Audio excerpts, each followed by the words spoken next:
Warning: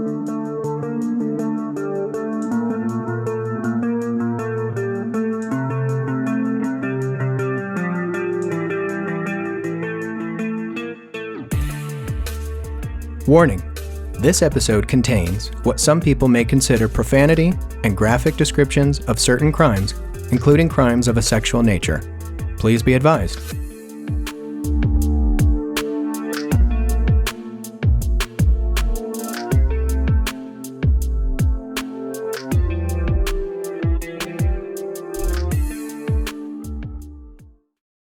Trembling, I pulled the car into the parking lot in front of the police station. My hands fumble nervously as I turn off the car and take the keys out. The engine dies down, and I sit in complete silence. This is my last chance. It's not too late. I can still turn back, I say to myself, sweating, with my pulse quickening. I pick up the booklet I brought on the passenger seat next to me and flip through its 27 pages of questions that ask about my criminal history, including theft, sexual crimes, drug sales, drug use, traffic violations, employment information, and a very detailed health history, including a list of prescription drugs I'm using, have used, or have ever abused. A police officer gave me this booklet a few weeks ago and told me to fill in all the blanks and think long and hard about my answers because I had to certify that they were all true, correct, and complete, and that I would have absolutely no promise of immunity for anything I said or admitted to. I don't have to do this. If I go through with this and they find out I've committed a crime, they can arrest me. But if I leave now, they can't. I think hard about this choice. If I do get arrested, that's going to be a serious problem, especially because my wife is out of town for the weekend with a friend attending a dance festival. My younger brother, who is visiting me from out of state, has been helping me complete some major home improvement projects, including chopping down some large dead aspen trees in my front yard. And that's where I left him about an hour ago when I got in my car to drive down here. My mind reels at how absurd this whole situation is. My wife, still out of town, is scheduled to come home sometime later this afternoon. I don't know when. My brother is the only adult at the house since I asked him to stay home and keep an eye on our 5 kids. I keep imagining a worst-case scenario where, on this quiet Sunday afternoon, my wife will come home and see my brother standing in front of our house holding a chainsaw, and there will be cop cars in our driveway. "Where's Ron?" she's going to ask. The police officers will tell her, "He's not here, ma'am. He's in jail." "Wait, what? Why? How?" she's going to ask, terrified and utterly confused. Surely that's how this is all going to go down. And the worst part is, I never even told her I was going to be taking a polygraph in the first place. She had no idea I left the house to go to the police station. She thought I was at home chopping down trees. This is such a bad idea, I muse. But it's too late now. If I back out this late in the process, the police will start to get suspicious and think I'm hiding something. I close my eyes and say a silent prayer one last time. Then I get out of the car and start walking toward the police station. I am completely unsure of what will happen next, except that I know this is going to be bad.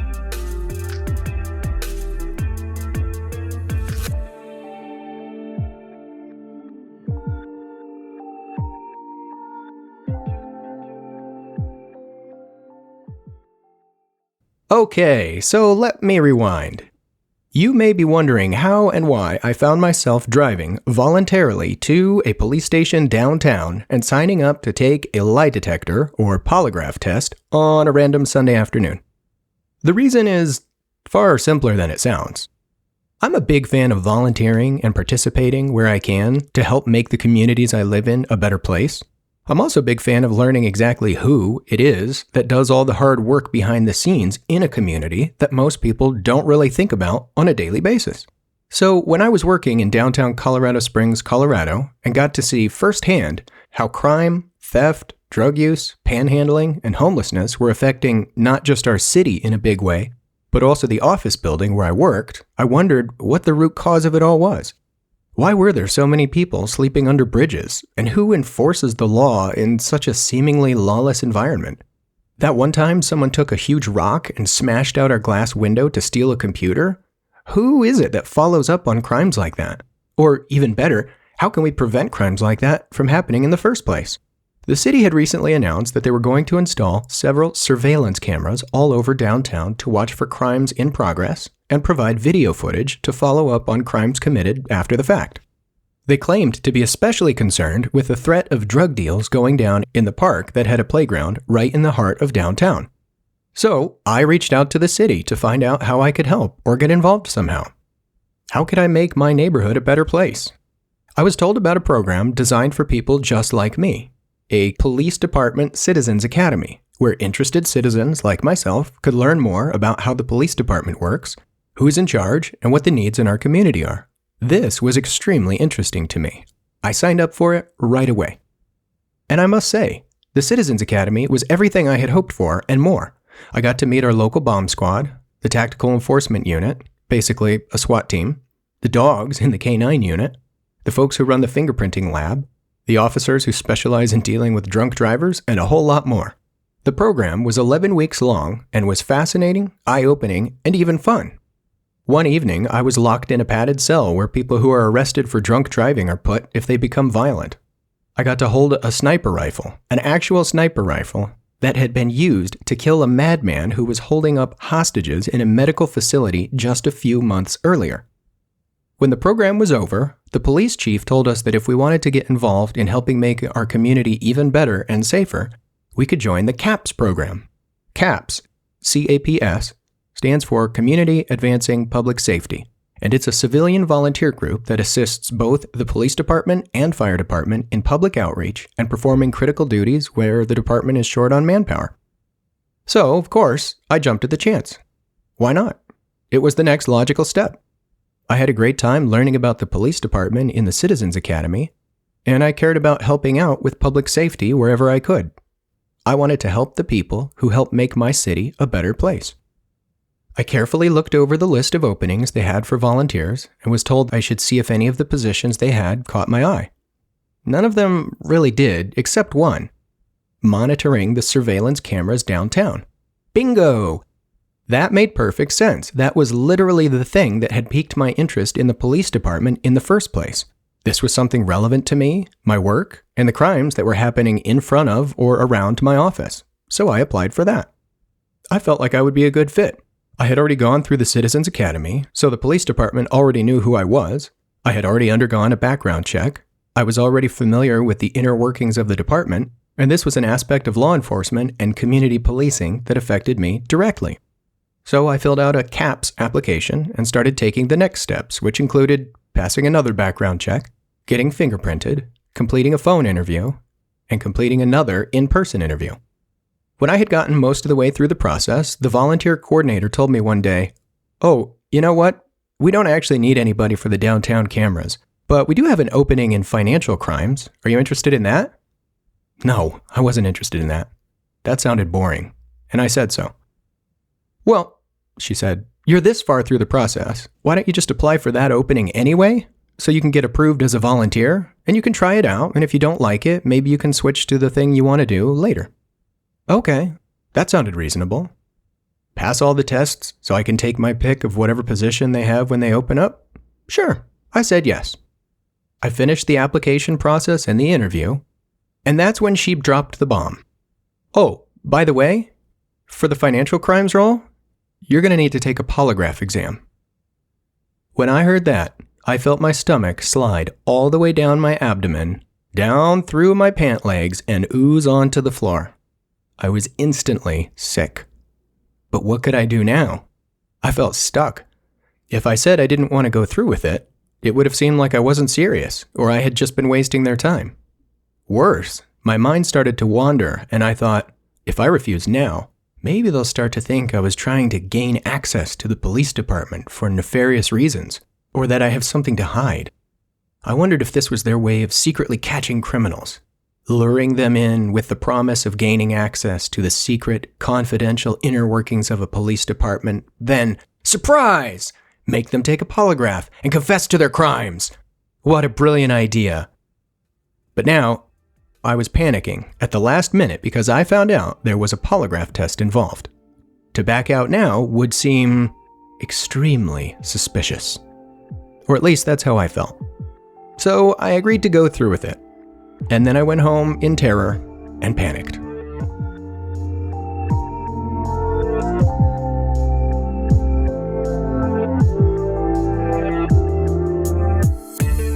All right, now let's talk about polygraphs for a moment. This whole thing is so crazy. Here we are, in the 21st century, on the verge of a new technological revolution with artificial intelligence, machine learning, drones, and other extremely sophisticated technologies, and our local law enforcement agency, the people we pay tax dollars to in order to catch criminals and lock them up, are using a polygraph? What? That fake, old-fashioned, outdated, pseudoscientific, unreliable quack technology where an officer hooks your body up to cords and wires and asks you embarrassing questions trying to make you sweat and crack under pressure? I shuddered at the thought. Now, here's a little history lesson for those who aren't aware. Polygraphs, or so-called lie detector tests, were created in the 1920s, ostensibly for the purpose of detecting when someone is telling a lie. But this is a pretend technology. It's one of those mechanical whiz-bang gadgets invented a century ago. A polygraph cannot detect whether a person is lying any better than Zoltan the Great, the creepy light-up gypsy head in the glass cabinet at the local county fair, can tell you your fortune. Seriously, the polygraph was brought to the market in 1921, which means it came just before the automated traffic signal, the electric blender, and the Hoover pneumatic vacuum cleaner, and just after quick frozen foods and Band-Aids. At its core, a polygraph is just a device to, quote, record blood pressure and galvanic skin response, end quote. The results it produces are so unreliable as to be completely useless. No, this is not hyperbole. In the USA, not only is it illegal to force a person to take a polygraph test, polygraph test results are almost always inadmissible in a court of law. The polygraph routinely produces both false positives and false negatives. The results are so bad, in fact, that some of America's biggest enemies were and are able to pass them easily, and some spies and double agents during the Cold War were able to do this multiple times in a row. So, despite this ability of real, actual war criminals to easily pass a polygraph test, and despite several studies done over the years by multiple credible scientific groups, including the National Academy of Sciences and the American Psychological Association, that have thoroughly debunked the effectiveness of the falsely named quote-unquote lie detector test, law enforcement agencies still stubbornly insist on using this ridiculously old-fashioned pseudoscientific device that has precisely one redeeming quality. It looks scary. That's it. That's all it's got going for it. Yes, this complete hoax of a contraption is so outmoded that the only purpose it serves today is to look frightening enough to get someone to confess to a crime whether they did it or not, out of pure fear. And boy, is it ever scary. It looks like it's a freakish three-way mishmash of an electrocardiogram, a seismograph, and a homemade bomb. All right, do you get the picture now? Can you tell I'm not a fan? Nobody should be a fan. Polygraphs are complete, utter garbage, not fit to be used by anybody in any circumstance, much less by the people charged with enforcing our laws and convicting criminals. All right, end of rant. Back to the story.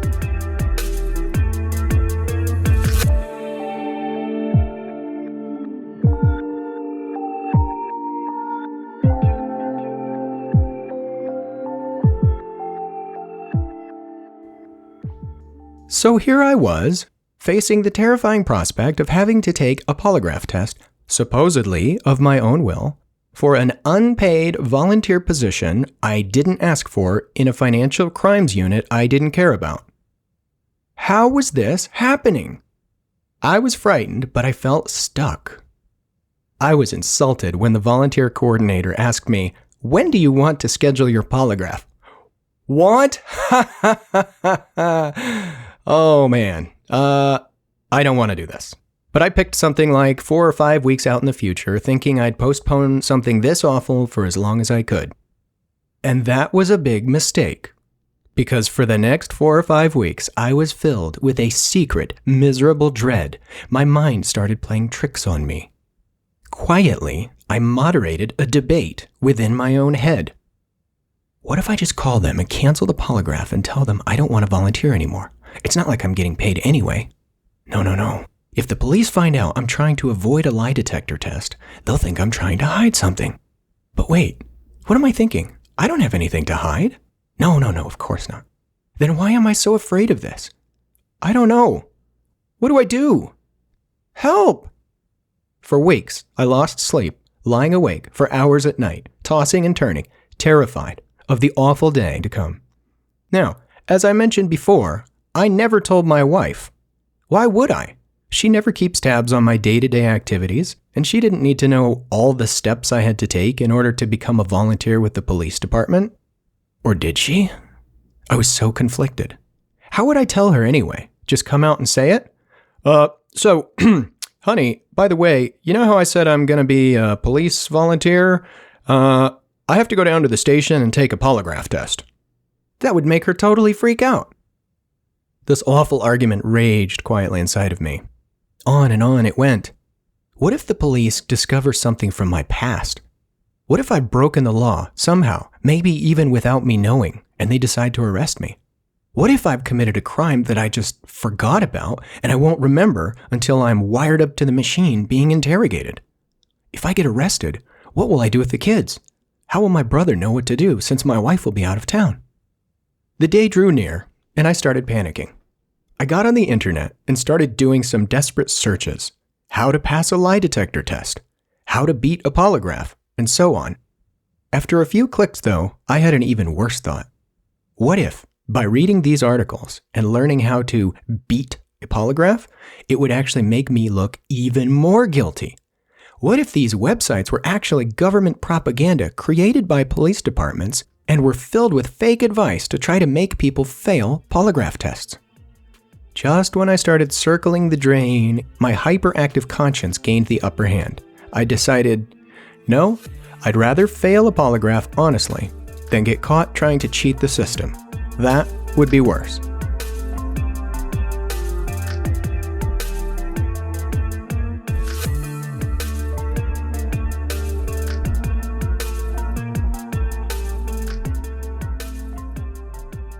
The day finally came. After my near-anxiety attack in my car in the parking lot, I walked into the building. I checked in with a lady behind the bulletproof glass at the front desk. She pointed to a man I hadn't even noticed who had already been standing there with his back against the wall. That's Bob. He's the man you'll be working with today. Whoa, that was creepy. Bob had the profile of a polygraph examiner straight out of Central Casting. Tall, nondescript, and unemotional. It was going to be impossible to read him. He didn't smile. He said, "Hello," shook my hand firmly, turned on his heels, and started walking down the hallway. "Follow me," he said. We went up the elevator and walked past multiple security checkpoints where he had to use his badge to unlock a door. We walked down the hall, and he motioned to a small office and waved me in. It was an ugly, sterile-looking room with furniture that had clearly been installed in the 1970s and had not been touched since then. I looked in the corner and saw a hard wooden chair that I knew I would be strapped to, and my heart instantly started racing. Bob sat down in his chair, then took the booklet I was holding out of my hands and opened it up. He told me, "I'm going to ask you all the questions in the book right now, and I want you to answer them honestly. Then, when we're done, I'll hook you to the machine and ask you them all over again." Oh boy, I was going to have to talk about everything in the book twice? That was really weird. Okay, I assented. Note, this is a recollection, to the best of my memory, of exactly how this conversation and experience went. Although, of course, I cannot remember every single word verbatim. As far as I can remember, everything here is a truthful summary. I was told, or reminded, that all of this was voluntary and that I could stop at any point in time and walk away. I was even required to give my signature to attest that this whole process was conducted, quote, voluntarily, without threats, and without duress, coercion, or force, end quote. I had submitted myself freely to this examination and was remaining of my own will, knowing I could leave any time I so desired. One thing that Hollywood movies get pitifully wrong about polygraphs is that a polygraph exam is not open-ended. As I learned, a polygraph operator will never strap you to a machine and ask you, "Where were you last Friday at 8:43 p.m.?" That's an open-ended question and can't be used during a polygraph exam. They will only ever ask you yes or no questions. So, to use the example above, a polygraph examiner might say something like, "Were you at home last Friday at 8:43 p.m.?" And then you would reply yes or no. Before I was strapped to the machine, he was asking me all about what I'd written. Some of his questions were simple. Had I ever committed, quote, "any act of unlawfully taking the life of another human being?" End quote. No. Duh. Next.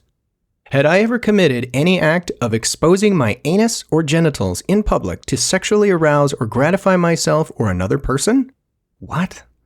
Were they serious? He had to ask me these questions out loud that I had already answered on paper? These are dumb. Of course not. No. Next question.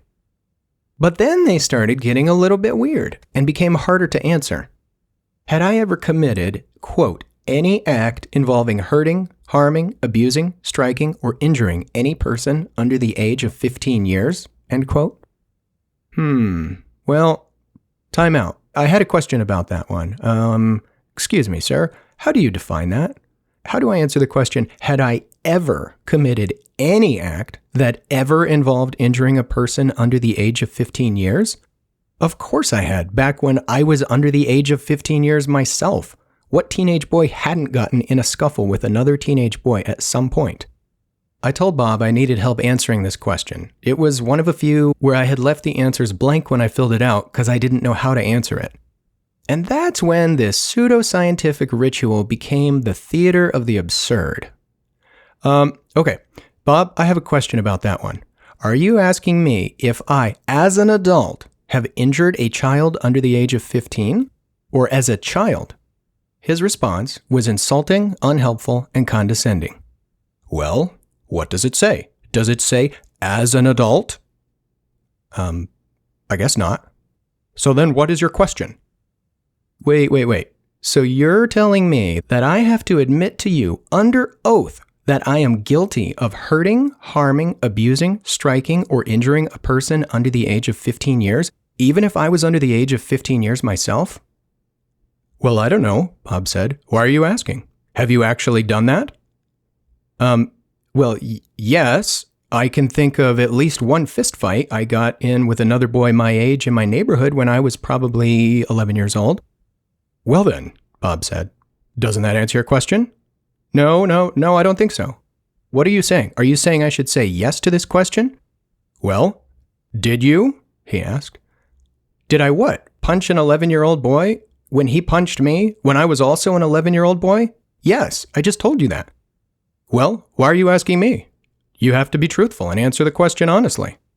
Okay, this was going very poorly.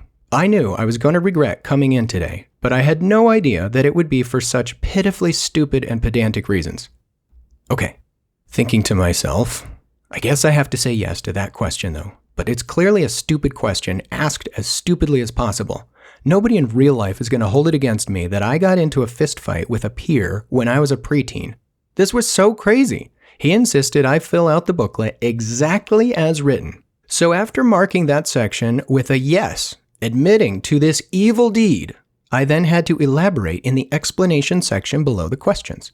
The heading read, quote, "In the space provided for you below, you must explain any yes answer that you have given to any of the above items. Give date of incident and circumstances," end quote. I protested. This doesn't make any sense. I have no idea when this would have been, and it happened probably twice in the span of 1 week, but I can't possibly remember the date of the incident. I was astounded at his response. He insisted I write out whatever I could remember. So let me get this straight. You want me to write out, I got involved in at least one, maybe two separate fistfights with one of the neighbor kids on my front lawn when I was maybe 10 or 11 years old when I lived in Stockton, California? That's what you want me to write here? His response made me see red like a raging bull. Well, you tell me. Is that the truth? I told you. I don't remember. I don't know. I was a child. This was literally 19 years ago. I'm telling you, it may be the truth, but if you're going to try to nail me on specifics, Ron, if you're telling me you hurt, harmed, abused, struck, or injured a person under the age of 15 years, you need to say yes and explain the details below. I can't tell you what to write, but if what you're telling me is the truth, you need to write that. Oh, I was absolutely galled at the insanity of such an idiotic system. This was way beyond pseudoscientific methods for measuring blood pressure and galvanic skin response. We were now in a crazy la-la land of Willy Wonka and Oompa Loompas where nothing makes sense, it's opposite day, and words have no meaning. And I hadn't even been strapped to the machine yet. On and on this circus lasted for maybe 10 or 15 minutes as this stern, soulless man deadpanned a list of the most exasperating questions I have ever been asked in my life. Questions not designed to get at any sense of the truth, but designed to shame, to embarrass, and to humiliate. At the very end, he told me that if I sign the final statement, everything I say will be recorded and placed on file forever with the district attorney, the Colorado Bureau of Investigation, and even the FBI, and that I cannot and never will receive any immunity for sharing any of this information. I thought about this and finally signed the meaningless statement at the end that said everything I had written was true, despite my protestations that I didn't know half the answers to the questions because they were way too specific. I was in my 30s and I couldn't possibly remember every peccadillo I had ever committed, even accidentally. I was almost afraid he would look it over, watch me sign it, and then shout, "Ha ha! You forgot to say uno! You lose!" Actually, that's a good metaphor, I think, because it was clear to me that this whole thing was a game. It wasn't real.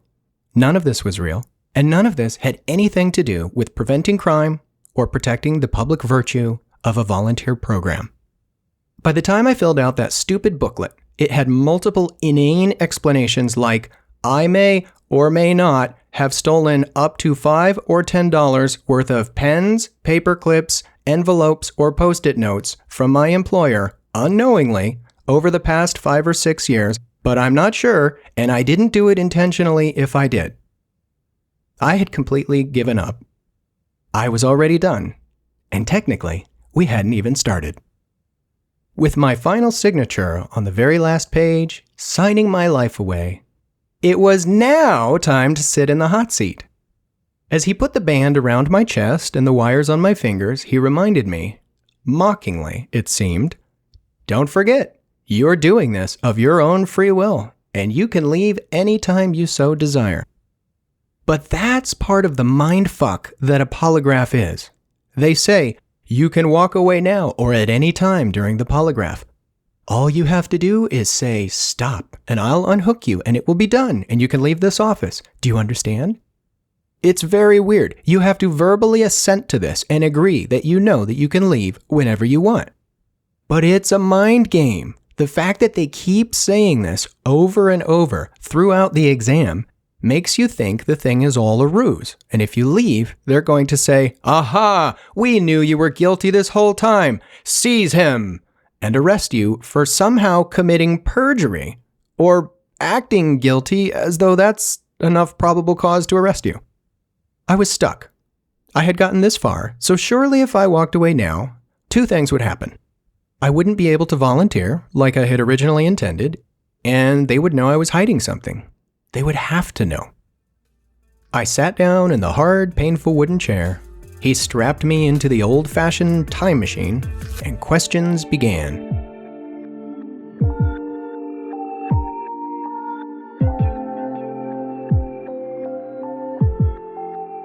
It started with very simple questions. Are you Ronald Stauffer? Yes. Do you live at 4906 Hackamore Drive South, Colorado Springs, Colorado 80918? Yes. Is your birth date the following? Yes. The idea here, supposedly, is that they can see how your body responds to questions they know are true. This gives them the ability to establish a baseline of your normal breathing rate and heart rate, etc. Okay, with those shenanigans out of the way, here came the real questions.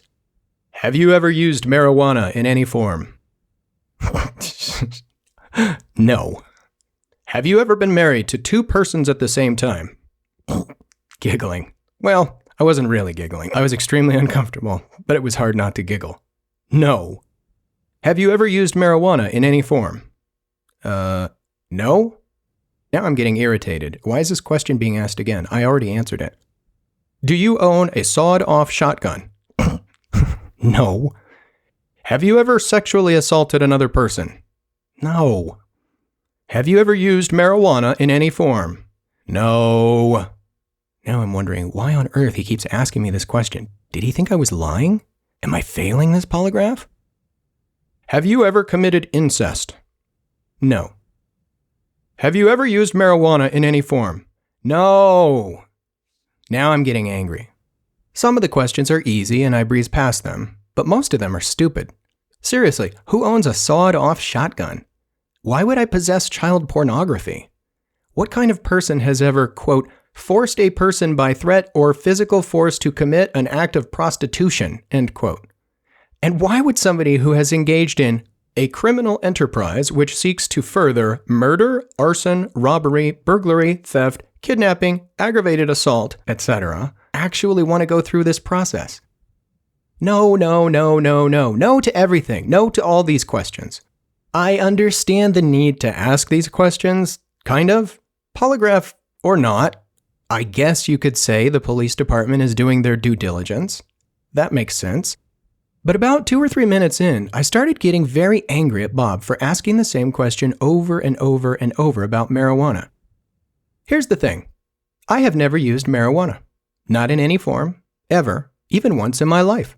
I've never smoked it, bought it, seen it, or touched it. I have no idea where I would even go to find marijuana. Why would I? And why did he keep asking me the same question as though he didn't believe me? What was his problem? He asked me, I kid you not, at least 8 separate times if I had ever used marijuana in any form. And this made me start to panic, and now the mind games really began. I started thinking one of two things. Either he's trying to screw with my mind as much as possible and get me angry and agitated on purpose, or he thinks I'm lying. But if he thinks I'm lying, I fail the exam. And that's the whole point of a polygraph exam. But he keeps asking it so incessantly that I start to wonder, he really seems stuck on that one question. Maybe I should just say yes to the marijuana question, so it seems to him like I'm telling the truth, and then he'll move on. But wait, I remember, I never have used marijuana, so if I say that I have, then I would actually be lying. And the entire purpose of taking this test, allegedly, is to see whether I would lie to the police or not. So then not only would I fail the test, I might even be committing a crime by committing perjury. I was so confused now. It felt like I was in a daze. The room was spinning. My eyeballs had turned into kaleidoscopes. Everything looked funny. About the 9th time he asked me if I'd ever used marijuana, I started to doubt my own sanity. No joke. I started wondering, could it be that I actually have used marijuana and I just didn't know it? Maybe I actually did find marijuana in some form, somewhere, somehow, and rolled it up in some fashion, lit it on fire, put it in my mouth and inhaled the smoke, and I just forgot about it? Could that be the case? Now, I know this might sound utterly ridiculous and maybe even far-fetched, but I assure you this is exactly where my mental state was. My mind hurt.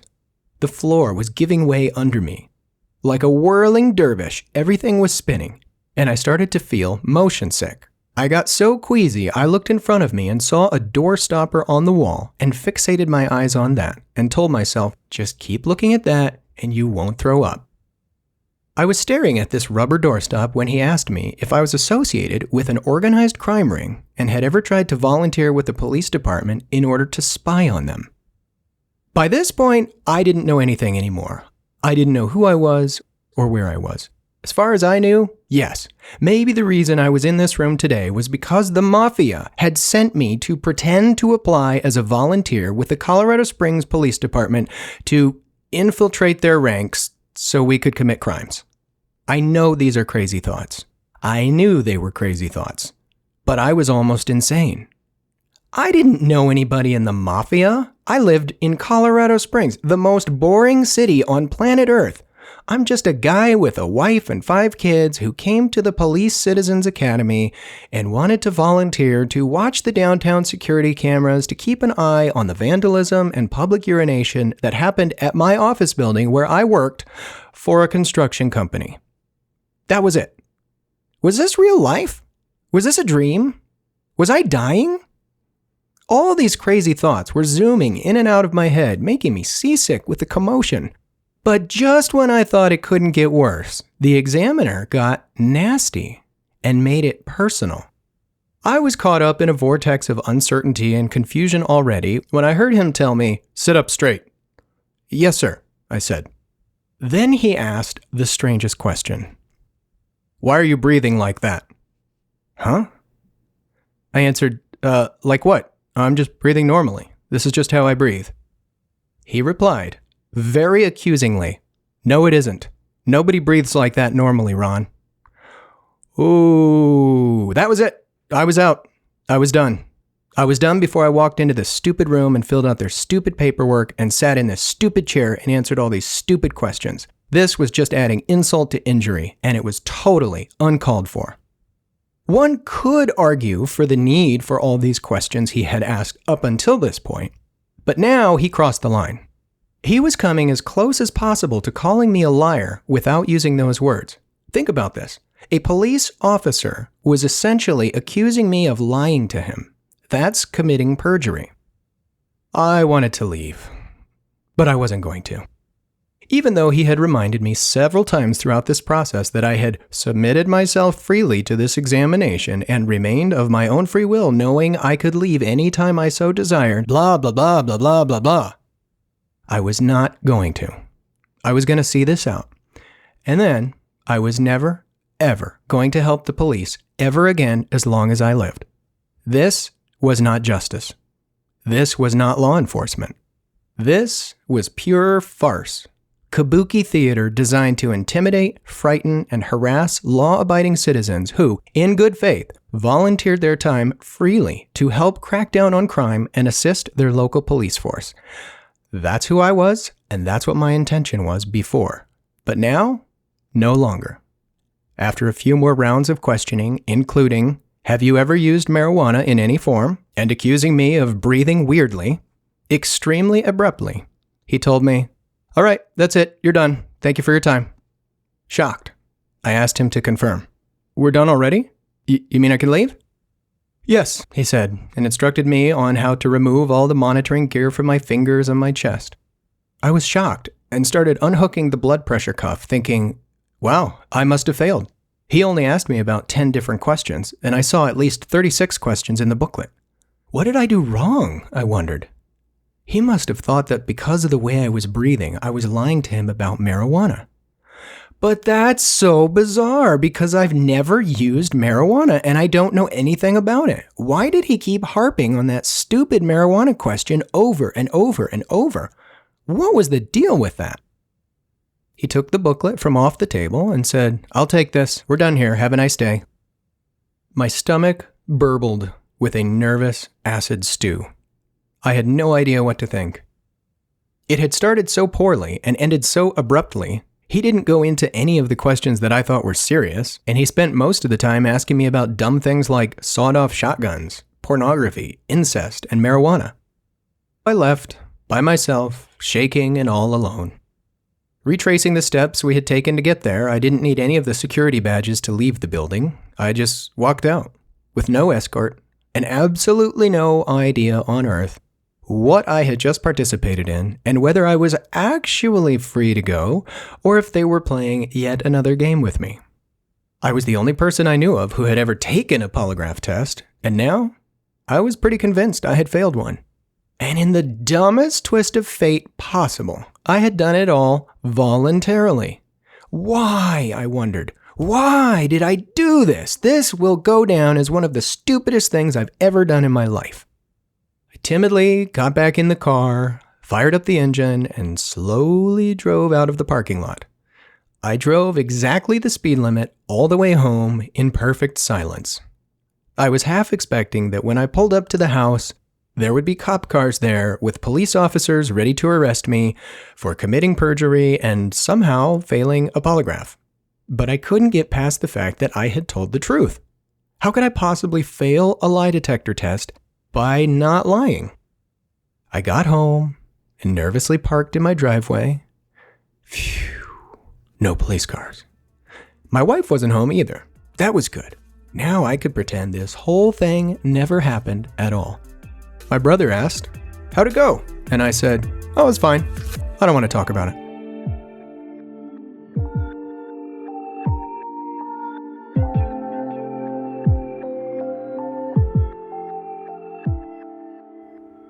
For the next few days, I pretended everything was fine.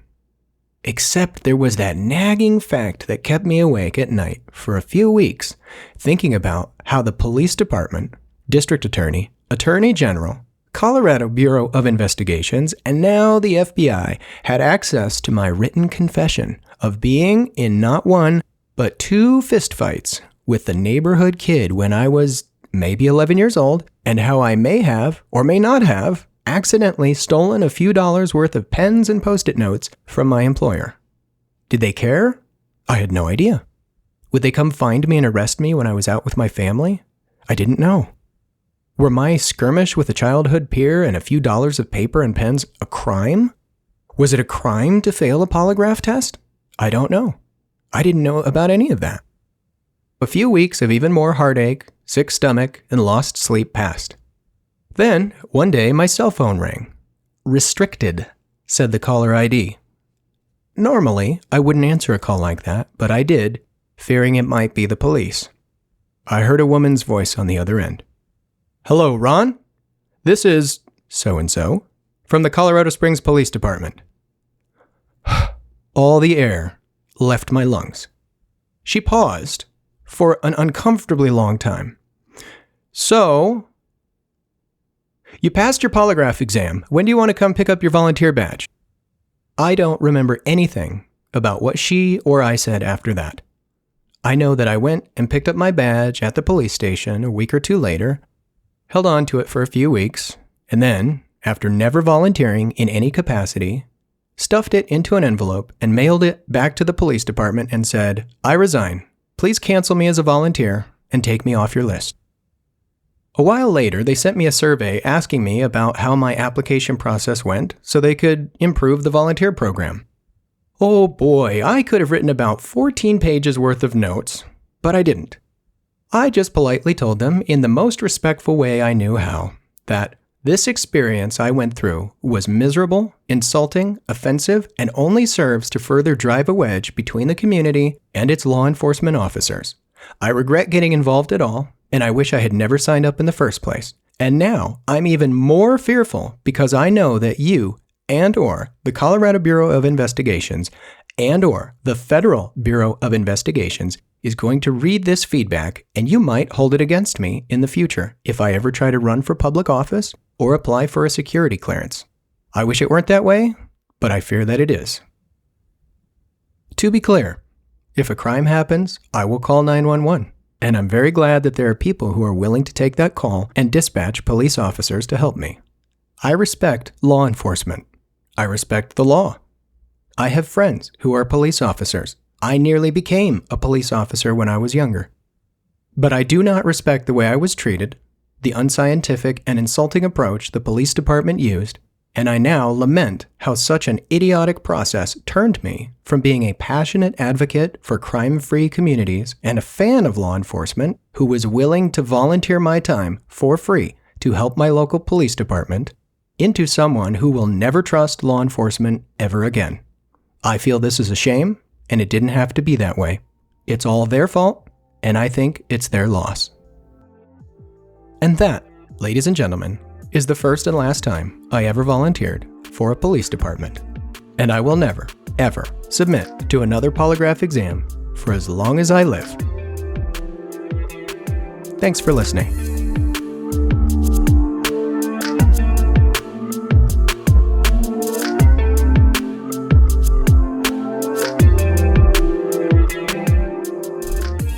You've been listening to Micron, a one-man podcast about living, learning, and the people I've met who make this world an interesting place. I am the host, the writer, the editor, the producer, the man with the mic, Ron Stauffer. Micron is recorded right here in my office, located in the scorching heat of the Sonoran Desert in Arizona. If you liked this episode of Micron, share it with a friend. Even better, leave a rating or review on your favorite podcast platform. To view photographs, read episode transcripts, or find resources mentioned in the show, visit micronpodcast.com. While you're there, use the contact form to send me a message. I am always open to feedback, including questions, comments, and episode suggestions. I am listening to you. Thanks for listening to me.